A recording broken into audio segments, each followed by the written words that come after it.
dari PPK Kecamatan Cipari akan menyampaikan materi P2K2 sesi memulai usaha. Jangan lupa like, comment, share, and subscribe. PKH hadir. Sahabat PKH, sebelumnya kita telah belajar mengenai menabung dan meminjam. Ingat, menabung sangat penting karena untuk berjaga-jaga. Jika kita terpaksa harus meminjam, maka lakukan dengan terencana. Mari kita belajar membuka usaha untuk meningkatkan pendapatan keluarga. Mari baca poster bareng-bareng sahabat PKH. Ayo bangun usaha yang langgeng untuk menambah pendapatan. Dengan cara 1. Cari, kembangkan, dan pertimbangkan kelayakan ide usaha. 2. Susun rencana usaha dengan matang. 3. Pantau kondisi keuangan usaha secara rutin. Uang tidak cukup? Buka usaha yuk. Sahabat PKH, apakah ada yang sudah memiliki usaha? Usaha sekecil apapun membutuhkan perencanaan yang matang agar memberikan keuntungan yang secara berkelanjutan. Untuk memulai usaha, kita perlu mengenali potensi atau kekayaan yang ada di sekitar kita. Sahabat PKH, sudahkah mengenali potensi atau kekayaan yang ada di sekitarnya? Kalau belum, saya berikan contoh. Potensi yang dimiliki di Kecamatan Cipari, yaitu ada pohon pisang, singkong, wisata Banyu Panas, ayam, kambing, dan bebek. Selain itu, kita juga harus memiliki keterampilan, contohnya seperti membuat kue, menjahit, berjualan, memasak, dan beternak. Kemudian ada beberapa jenis usaha yang bisa dimulai, yaitu mungkin dengan catering, jual keripik, menerima jahitan, menjual sate kambing, atau jasa penyewaan pelampung. Itu beberapa contoh potensi yang dimiliki di Kecamatan Cipari. Silahkan sahabat PKH menyesuaikan dengan kondisi diri dan kondisi atau potensi alam yang dimiliki di lingkungannya masing-masing. Sobat PKH, kita nonton film pendek dulu ya. Karena Ita sudah sekolah di PAUD, ibu punya banyak waktu luang untuk cari uang tambahan. Kebutuhan sekolah anak-anak kan makin banyak. 2 tahun lagi, Dewi masuk SMA, dan Ita di TK. Padahal bantuan tinggal setahun lagi. Ibu mau coba jualan ikan, Pak. Apa berjualan ikan bisa untung, Bu? Pasti untung, Pak. Banyak kok ibu-ibu yang melakukannya. Ibu akan ambil ikan dari petambak di pagi hari dan menjualnya di pasar dengan harga lebih tinggi. Petambaknya dibayar setelah kita selesai jualan. Jadi, kita tidak perlu banyak modal. Ibu kan udah punya sedikit tabungan buat modal, Pak.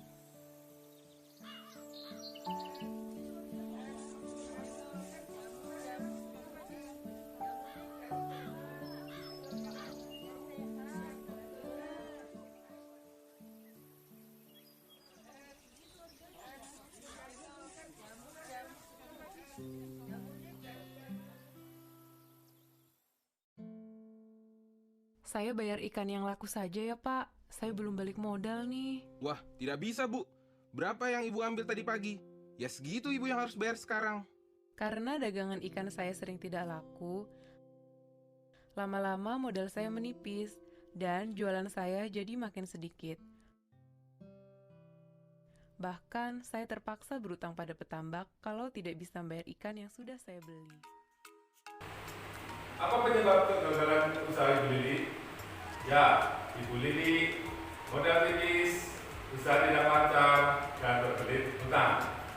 Suatu ide usaha tidak bisa dijalankan dengan begitu saja, namun harus dipikirkan secara matang agar kedepannya dapat mendapatkan keuntungan. Tips untuk memulai usaha.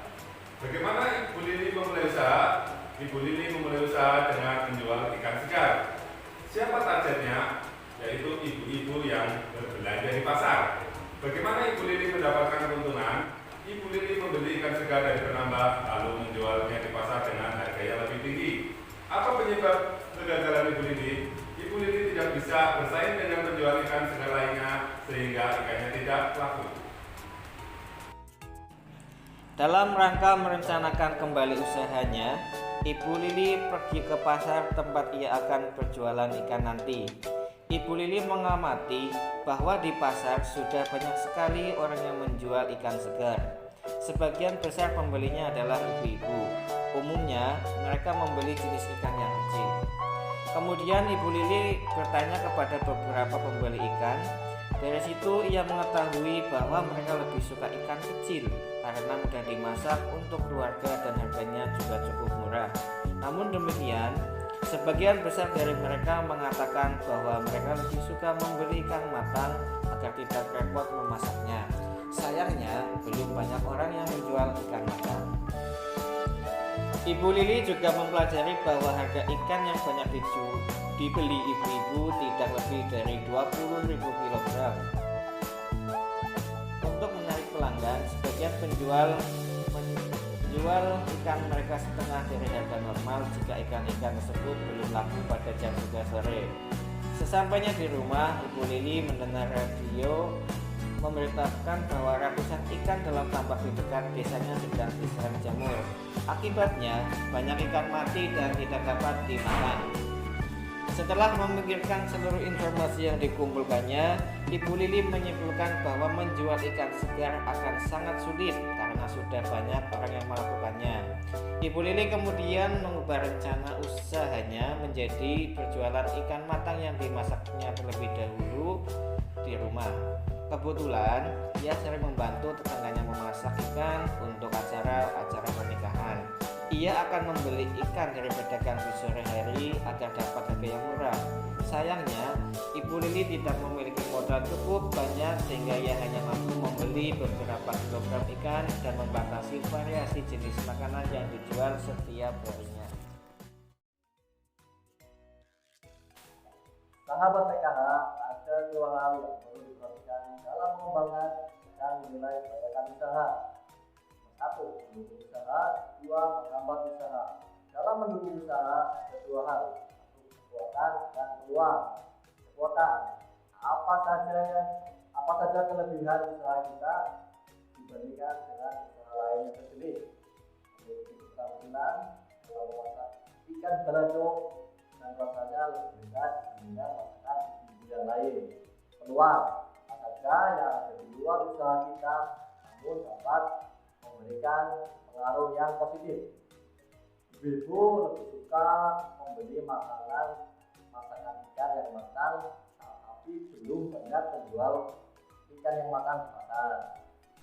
Harga jual ikan bisa lebih murah karena ikan mentah dibeli pada saat sore hari sehingga harga lebih murah. Menghambat usaha, kelemahan, apa saja kekurangan usaha kita dibanding usaha lain yang sejenis. Masakan yang dijual lebih banyak variasinya. Ancaman, apa saja yang ada di luar usaha kita namun dapat memberikan efek yang negatif. Persediaan ikan terbatas karena terserang jamur. Harga ikan naik selama persediaan terbatas. Lalu selanjutnya, hal apa saja yang perlu kita perhatikan dan bagaimana cara memikirkan kelemahan dan ancaman yang ada, seperti kelemahan usaha Ibu Lili, di mana Jenis variasi usaha yang dijual Bu Lili yaitu masakan terlalu sedikit sehingga kurang bervariasi. Salah satunya untuk mengatasi hal tersebut harus mengganti masakan setiap 2 hari sekali sehingga pelanggan tidak bosan. Lalu ancaman harga ikan yang lebih mahal bisa diatasi dengan mengganti jenis ikan dengan harga yang lebih murah atau menggunakan ikan jenis yang sama tapi dengan ukuran yang lebih. Suatu usaha perlu modal. Modal itu dapat berupa barang ataupun uang. Modal bisa diperoleh dari diri sendiri ataupun orang lain berupa pinjaman atau bantuan. Menggunakan pinjaman sebagai modal usaha memiliki resiko lebih besar. Rencanakanlah dengan matang. Cara mencari modal usaha sesuai kebutuhan ada 3. Yang pertama, modal pribadi seperti tabungan ataupun hasil alam karena memiliki resikonya kecil, tidak perlu hutang jika sewaktu-waktu usahanya mengalami kegagalan.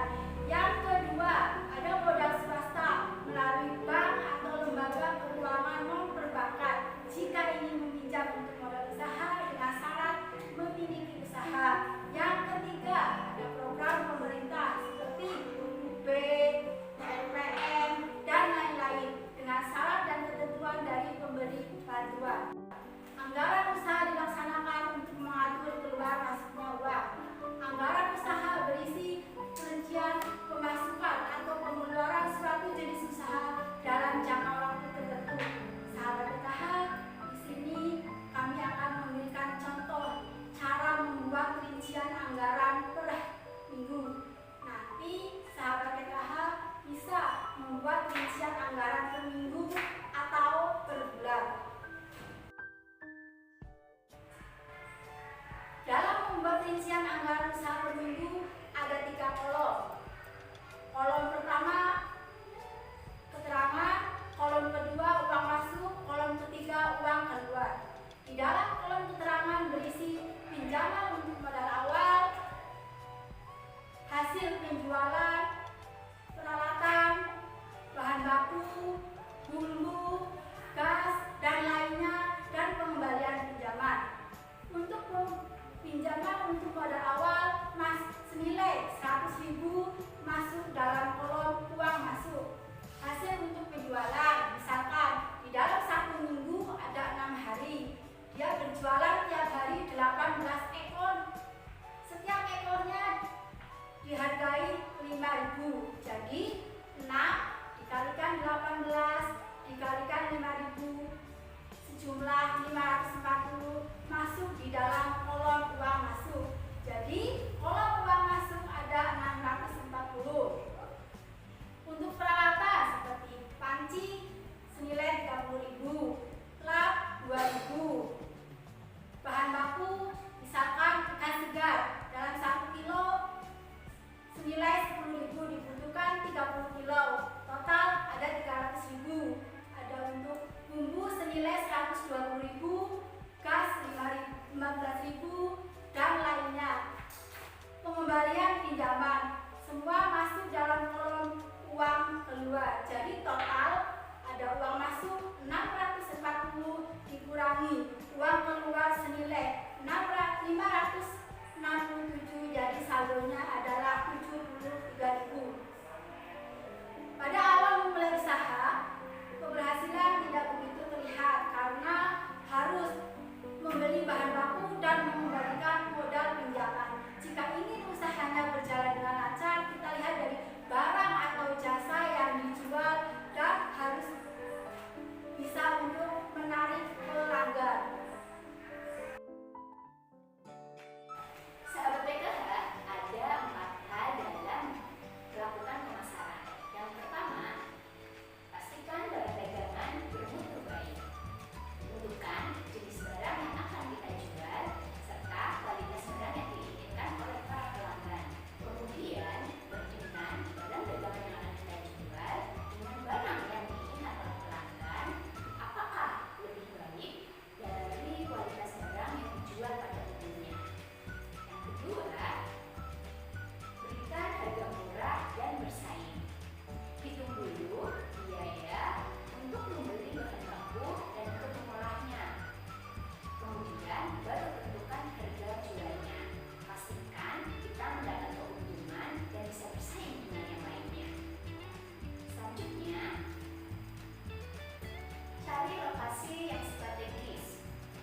ada pelatihan wirausaha. Dari situ, saya baru tahu bahwa untuk memulai usaha ada urutan langkah yang harus dijalani.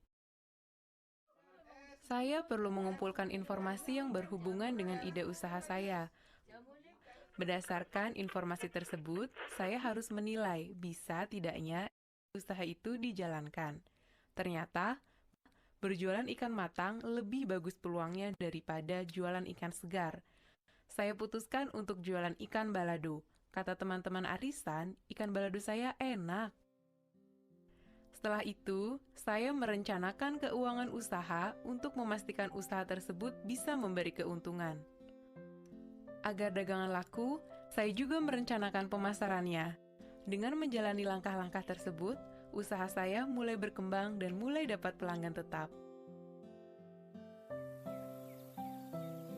Setiap hari setelah dagangan habis, saya langsung belanja keperluan keluarga dan keperluan dagang untuk esok hari. Tapi, uang untuk beli ikan dan bumbu sering tidak cukup. Lama-lama, jualan saya berkurang. Juga keuntungannya. Kenapa jadi begini? Untung saya diingatkan untuk menyisihkan dan memisahkan uang buat modal usaha esok hari. Dan sisanya baru untuk membeli kebutuhan keluarga. Setiap malam sebelum tidur, semua pemasukan dan pengeluaran saya tulis di catatan kas harian usaha. Tiap akhir bulan, saya isi buku arus kas, yaitu catatan total pemasukan dan pengeluaran bulanan untuk 1 tahun penuh. Dengan cara ini, saya bisa langsung tahu usaha saya tumbuh, mandek, atau malah menciut.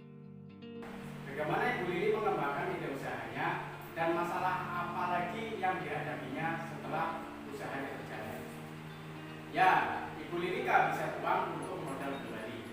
Hal ini bisa dicegah dengan cara segera menyisihkan uang modal usaha, serta catat dan cek pemasukan atau pengeluaran sesuai anggaran. Catatan kas harian untuk usaha membantu mengendalikan pemasukan atau pengeluaran. Di sini ada contohnya, catatan kas harian untuk usaha. Contoh di sini di bulan Februari tahun 2013. Ada kolom tanggal, kolom keterangan, kolom uang masuk, kolom uang keluar, dan sisa. Di hari pertama, Ibu Lili mendapatkan pinjaman sebesar 100.000 untuk membeli panci, membeli gas, membeli ikan, dan membeli bumbu. Dan hasil jual ikan di uang masuk yang kedua itu ada sekitar 90.000. Uang keluar nanti dimasukkan di kolom uang keluar dan uang sisa dimasukkan di kolom uang sisa. Itu dilakukan di setiap harinya sebagai catatan kas harian. Ada 3 fungsi utama dari catatan kas di atas. Yang pertama, menunjukkan apakah usaha yang diberikan memberikan keuntungan atau tidak. Yang kedua, melacak pemasukan apa saja yang kurang atau pengeluaran apa saja yang berlebih dari anggaran. Dan fungsi yang ketiga, mengetahui barang-barang apa saja yang paling banyak laku. Untuk dapat mengetahui apakah usaha memberikan untung yang terus bertambah, berkurang atau tetap, maka kita perlu membuat kas tahunan. Kita lihat contoh arus kas tahun 2013 pada tabel di samping. Pada kolom keterangan dan bulan Januari, Februari sampai akhir tahun. Untuk kolom keterangan dibagi menjadi 2, yaitu uang masuk dan uang keluar. Uang masuk yaitu modal pinjaman dan hasil penjualan. Uang contohnya, uang masuk pada bulan Januari, modal pinjaman 100.000, hasil penjualan 2.160.000. Jadi total pemasukan pada bulan Januari 2.260.000. Yang kedua, uang keluar yaitu meliputi peralatan, bahan baku, dan lainnya. Jadi ditotalkan pengeluarannya, dan dari total pemasukan dan pengeluaran dihitung selisihnya. Ini adalah nominal keuntungan di bulan Januari. Lakukan terus-menerus sampai akhir tahun. Sahabat PKH, kita menonton dulu ya. Ibu-ibu, dalam membangun usaha, jangan sekedar meniru orang lain.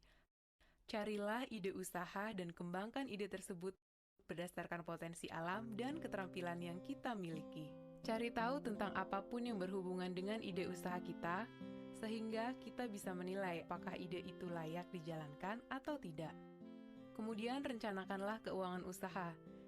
Kita perlu menghitung dan mencari sumber modal awal dan menghitung perkiraan pengeluarannya. Jangan lupa memasarkan usaha kita. Jualah barang dengan kualitas lebih baik dibanding barang sejenis yang ada.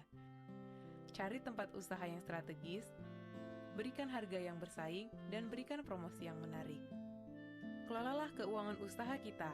Sisihkan uang untuk modal usaha terlebih dulu, baru belanja kebutuhan keluarga. Buatlah catatan kas harian dan arus kas secara rutin. Nah, ibu-ibu, selamat mencoba. Semoga berhasil. Sahabat PKH, jadi untuk membangun usaha yang jitu, yang pertama, pikirkan ide usaha yang memanfaatkan hasil alam, kondisi lingkungan, dan keterampilan yang ada. Yang kedua, kumpulkan berbagai informasi untuk mengembangkan ide usaha. Yang ketiga, cari tahu kekuatan, peluang, kelemahan, dan ancaman yang ada. Yang keempat, buat rencana keuangan usaha dan pastikan usaha dapat memberikan keuntungan. Yang kelima, susun rencana untuk mendapatkan pelanggan. Yang keenam, catat seluruh pemasukan dan pengeluaran untuk memantau perkembangan usahanya. Yang ketujuh, yang terakhir, buatlah arus kas tahunan untuk mengetahui apakah keuntungan yang didapat ataukah rugi yang bakal didapat. Sahabat PKH, jangan lupa ya, terapkan dalam kehidupan sehari-hari biar kita serasa manfaatnya. Kita putar film lagi untuk mengingat 2 sesi sebelumnya ya. Ibu-ibu, uang rumah tangga perlu dikelola agar pengeluaran bisa seimbang dengan pendapatan. Semakin terbatas pendapatan kita, semakin harus terampil kita mengelola uang rumah tangga. Bagaimana caranya? Mulailah dengan menghitung dan mencatat perkiraan pendapatan dan pengeluaran keluarga setiap bulannya. Kemudian tentukan pengeluaran apa yang termasuk kebutuhan dan apa yang termasuk keinginan. Kurangi, tunda, atau kalau perlu, batalkan keinginan agar pendapatan bisa seimbang dengan pengeluaran. Selanjutnya, buatlah anggaran bulanan, yaitu rencana pengeluaran yang seimbang jumlahnya dengan perkiraan pendapatan dalam 1 bulan. Utamakan pengeluaran yang merupakan kebutuhan. Seringkali beberapa anggota keluarga perlu uang secara bersamaan untuk kebutuhan yang berbeda. Bicarakan dan sepakatilah bersama kebutuhan yang harus didahulukan. Dan terakhir, gunakan uang sesuai dengan anggaran yang sudah dibuat. Kita bisa memakai sistem amplop dan membuat catatan kas harian untuk mengendalikan pengeluaran. Nah, ibu-ibu, bagaimana? Mudah kan? Ibu-ibu, keadaan darurat bisa datang setiap saat dan biasanya perlu banyak uang untuk mengatasinya. Kalau tidak punya tabungan, kita terpaksa berutang. Padahal berutang itu besar resikonya dan pengeluaran kita pun membengkak. Jadi, biasakanlah menabung supaya tidak terjebak untuk berutang. Sisihkanlah uang untuk ditabung segera setelah kita menerima pendapatan. Menabung tidaklah harus banyak, yang penting rutin dan disiplin. Menabunglah secara terencana untuk memenuhi kebutuhan tertentu, misalnya untuk mengumpulkan modal usaha. Dan yang tidak kalah penting, pilihlah tempat menabung yang paling menguntungkan kita. Bila kita sampai terpaksa berutang, rencanakanlah utang secara cermat. Pinjamlah uang hanya untuk memenuhi kebutuhan, bukan untuk keinginan. Gunakan tabungan yang ada lebih dulu sebelum memutuskan berutang. Dan sesuaikanlah jumlah utang dengan kemampuan kita untuk membayarnya kembali. Pikirkan juga bagaimana cara kita membayar cicilannya nanti. Bandingkan dan pilihlah tempat meminjam dengan total pengembalian yang paling murah dan sesuai dengan pola pendapatan kita. Terima kasih banyak sahabat PKH atas waktu dan partisipasinya. Dadah!